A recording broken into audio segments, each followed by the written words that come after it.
Age, sex and previous joint injury కానీ obesity కానీ మనం ముఖ్యంగా పరిగణలోకి తీసుకోవాలి. దీనిలో మనకు ఎక్కువగా ఈ కాంప్లికేషన్స్ అనేది మోస్ట్ కామన్గా చూడాలి. కీళ్ళల్లో సర్టెన్ వ్యవస్థలో మనకు ఎప్పుడైతే కీళ్ళు దెబ్బతింటాయో మూమెంట్ ఆఫ్ లైఫ్ ఉంటుంది, అంటే ఫిజికల్ యాక్టివిటీ దెబ్బతింటుంది. కాబట్టి మనము చేయాల్సిన పనులు ఫిజియలాజికల్గా చేయాల్సిన నార్మల్ పనులు చేయలేని పరిస్థితుల్లో మనకు సమస్యలు ఏర్పడి ప్రొఫెషనల్ అంటే ఫ్రూట్ఫుల్ లైఫ్ ఉండదు, అంటే మనం ఒక ప్రొఫెషన్గా ఎదగలేము. రెండోది ఏ పని కూడా చేసుకోలేము. మనకు అసిస్టింగ్ మన ఇంటి సభ్యులు కానీ లేకపోతే మనం అపాయింట్ చేసిన అసిస్టెంట్లతో మనం డిపెండ్ అయి ఉండాల్సిన అవసరం ఉంది. అంతేకాకుండా మనకు ఇందులో ఎన్నో కారణాలు ఏవైతే ఉన్నాయో వాటిని మనం సక్రమంగా తెలుసుకోవాలి. సో కీళ్ళ వ్యాధి ఏదైతుందో దీనికి పర్టికులర్గా డయాగ్నోసిస్ని బట్టి ట్రీట్మెంట్ ఉంటుంది. సో ఒక్కొక్క స్టేజ్ 1, 2, 3, 4 స్టేజెస్లో మనకు ట్రీట్మెంట్ ఏ రోగానికైనా దాని పర్టికులర్ ట్రీట్మెంట్ ఇవ్వాల్సిన అవసరం ఉంటుంది.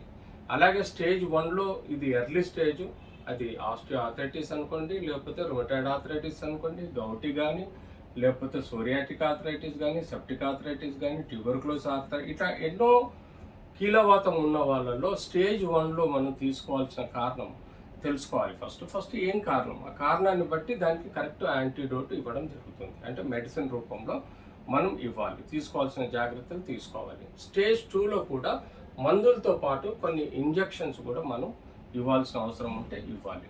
స్టేజ్ 2 దాటిన తర్వాత స్టేజ్ 3లో మనం బేసిక్గా వారికి కొంచెం అగ్రెసివ్ ఫిజియోథెరపీ కానీ, మందులు కానీ, లేకపోతే లోకల్ ఇంజెక్షన్స్ కానీ ఇవ్వటం వల్ల కూడా మనం వాళ్ళని కొంచెం సరి చేయొచ్చు. కానీ స్టేజ్ 4లో ఎప్పుడైతే డిఫార్మిటీ పెరిగిపోయి వంగిపోయి మోకాలు మొత్తం దెబ్బతిని అరిగిపోయి ఉంటుందో, అది రుమటాయిడ్ కానీ ఆస్టియో ఆర్థరైటిస్ వల్ల కానీ, దానికి మనం సక్రమంగా సరైన మెకానికల్ యాక్సిస్లో చేయకపోతే అప్పుడు మనకు కీలు పనిచేయదు. సో మనం బయోమెకానికల్ యాక్సిస్లో కాలు ఉండే విధంగా దానికి కావాల్సినంత మనం ప్రాపర్ బేసిక్ కట్స్ తీసుకొని ప్రాపర్గా ఇంప్లాంట్ని కూర్చోబెట్టినప్పుడు ఈ యొక్క ఆర్థరైటిస్ ప్రాబ్లం తగ్గే అవకాశం ఎక్కువగా ఉంటుంది. రైట్. ఈ మధ్యలో అయిపోయింది సార్.